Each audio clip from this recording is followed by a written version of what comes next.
Le 25 décembre résonne pour certains comme l'ouverture des cadeaux, la joie de se retrouver en famille ou bien l'occasion de manifester le bien autour de vous. Pour d'autres, cette date, c'est celle de naissance particulière, la naissance de Jésus. Je vous invite à nous suivre pour savoir qui il est et ce qu'il est venu nous apporter.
C'est moi qui vous console.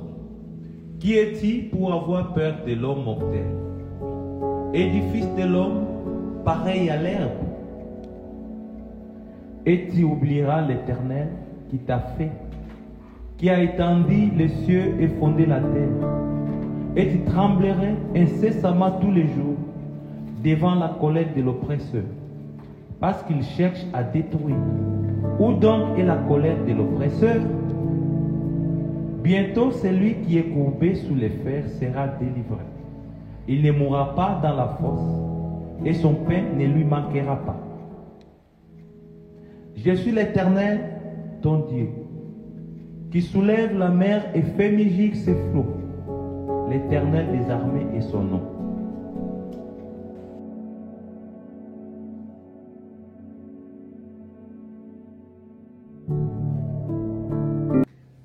Bonjour à tous. À l'occasion de la célébration de Noël, la nativité de Dieu sur terre, j'ai préparé une méditation qui sera basée sur 2 points.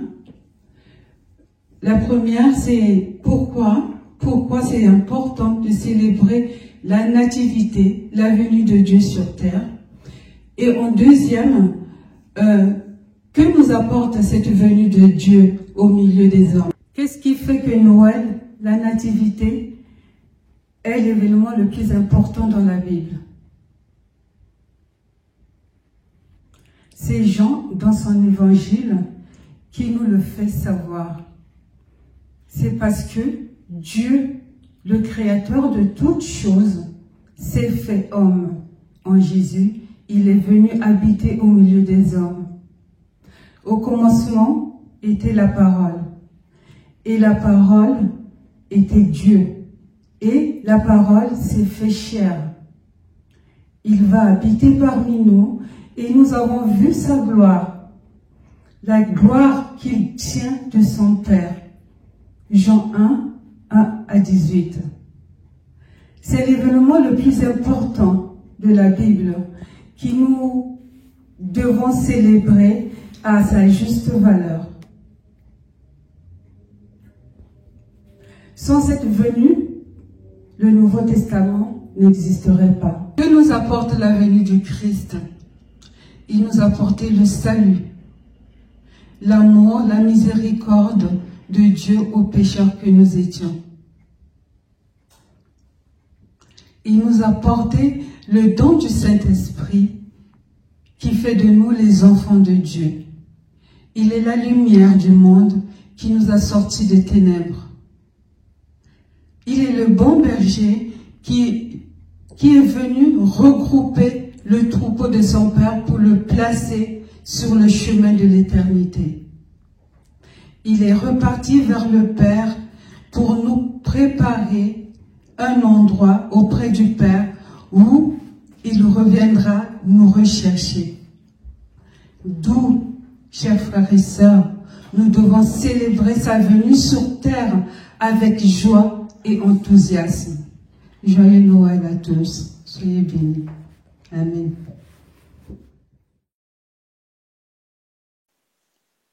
Ésaïe 53. Qui a cru à notre message? À qui a été révélée la puissance de l'Éternel? Car devant l'Éternel, il a grandi comme une jeune pousse, ou comme une racine sortant d'un sol aride.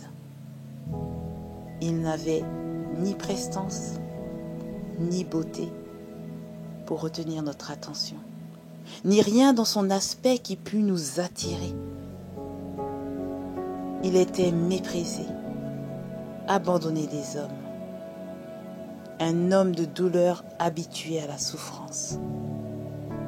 Oui, il est semblable à ceux devant lesquels on détourne les yeux.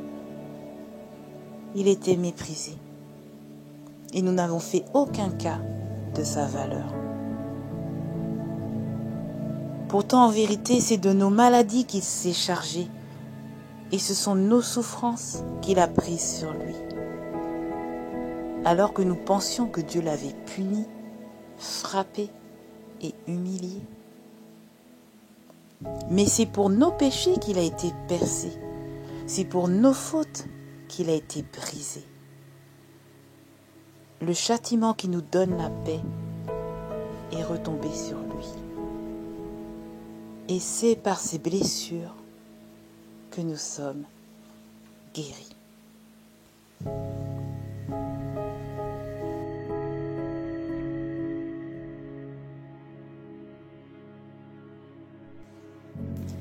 La naissance de Jésus prend tout son sens lorsque nous comprenons pourquoi Jésus est venu parmi nous. Jésus est venu parmi nous pour nous dire combien Dieu nous aimait et désirait que nous vivions une relation d'intimité comme un enfant envers ses parents. Jésus a accepté de prendre sur lui nos fautes, comme nous le dit Isaïe 53, en mourant à notre place sur la croix. Demander à Dieu pardon pour notre désobéissance envers lui et le laisser prendre la direction de notre vie, c'est accepter son amour et devenir enfant de Dieu.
Sa grâce et sa miséricorde, Jésus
Que pouvons-nous conclure de ce qui a été dit et chanté?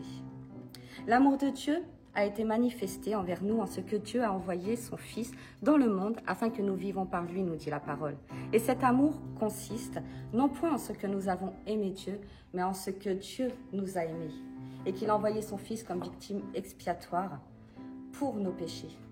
Oui, ce sont nos péchés qui mettent un mur entre nous et Dieu. Et Jésus est venu justement afin de nous réconcilier avec le Père.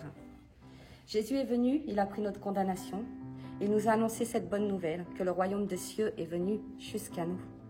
Donc n'endurcis pas ton cœur. N'endurcis pas ton cœur et crois seulement. Si tu crois et que tu confesses de ta bouche et de ton cœur que Jésus est mort pour tes péchés et qu'il est ressuscité afin que tu sois justifié, tu seras sauvé. Soyez bénis.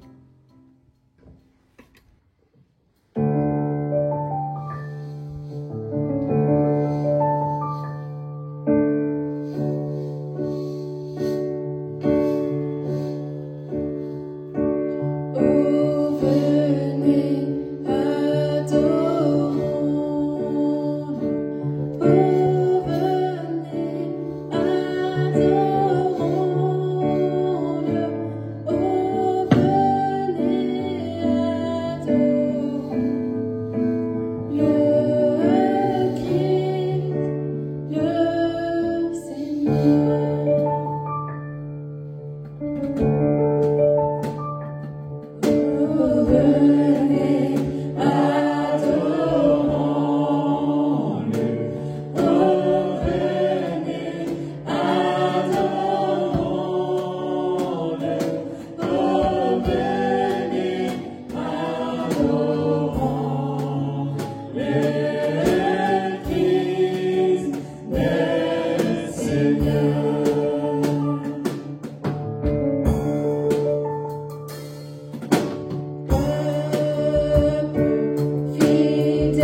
Bonne fête à tous et joyeux Noël!